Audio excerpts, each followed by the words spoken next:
Shalom jemaat yang dikasihi Tuhan, damai sejahtera Allah penuhi hati kita semua. Firman Tuhan hari ini diambil dari Yesaya 19 ayat 14 sampai dengan 15. Demikian firman Allah. Tuhan telah mencurahkan di antara mereka suatu roh kekacauan, dan mereka memusingkan Mesir dalam segala usahanya, sehingga seperti seorang mabuk yang pusing waktu muntah-muntah. Dan tidak ada usaha Mesir yang akan berhasil yang dilakukan oleh pemimpin dan pengikut, oleh pemuka dan orang biasa. Ayat yang kita baca dan dengar ini berada dalam rangkaian ucapan Tuhan terhadap Mesir. Rupanya sebagian orang dan para pemimpin di Israel saat itu lebih mempercayai Mesir daripada Tuhan. Sekalipun bangsa Israel dalam perjanjian lama pernah dijajah di Mesir hingga ratusan tahun, namun tetap saja sebagian dari bangsa Israel ini tetap berharap kepada Mesir dan menjadikan Mesir sebagai perlindungan mereka.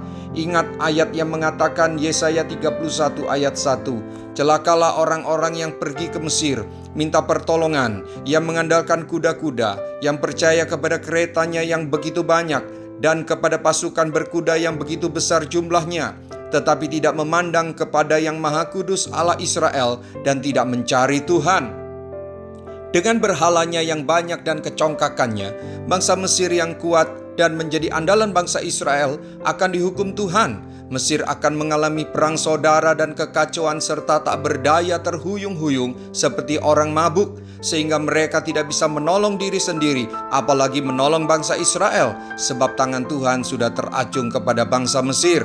Bapak, Ibu, Saudara-saudari, sebuah pelajaran berharga buat kita adalah tidak ada satu orang pun atau bangsa yang kuat yang bisa tahan berdiri di hadapan Tuhan. Bangsa-bangsa termasuk Mesir akan tunduk dan gemetar serta berkabung walau mereka adalah bangsa yang kuat jika tangan Tuhan menghukum mereka. Jangan pernah kita meragukan kuasa Tuhan saat dalam tekanan masalah, saat kebutuhan mendesak, saat membutuhkan pertolongan. Walaupun Tuhan nampak diam, belum menolong, walaupun nampak Tuhan tidak bertindak menghukum orang-orang yang kejam dan angkuh, bukan berarti mereka yang kejam dan angkuh itu akan bisa berbuat dan bertingkah laku semaunya. Jika tangan Tuhan sudah teracung, maka tidak ada satupun yang bisa selamat. Jika tangan Tuhan turun menolong, maka tidak ada satupun yang bisa menghalanginya menolong dan melindungi kita. Mari minta ampun kepada Tuhan selama ini jika ada di antara kita yang melupakan Tuhan dan mengandalkan kekuatannya sendiri, serta pergi meminta bantuan kepada orang yang dianggap kuat. Senyampang tangan Tuhan belum teracung menghukum, mari cepat bertobat dan biarlah hatimu kembali kepada Tuhan, serta berseru memohon pertolongan Tuhan, sebab sangat besar belas kasihannya kepada kita. Mari kita berdoa. Tuhan Yesus, saya bersyukur menjadi umat tebusan-Mu. Engkau menebus saya dari hukuman dosa dan kebinasaan, serta yang memulihkan seluruh kehidupan saya. Ampuni jika selama ini saya tidak sepenuh hati mengandalkan Engkau dan tidak sepenuh hati menyembah-Mu.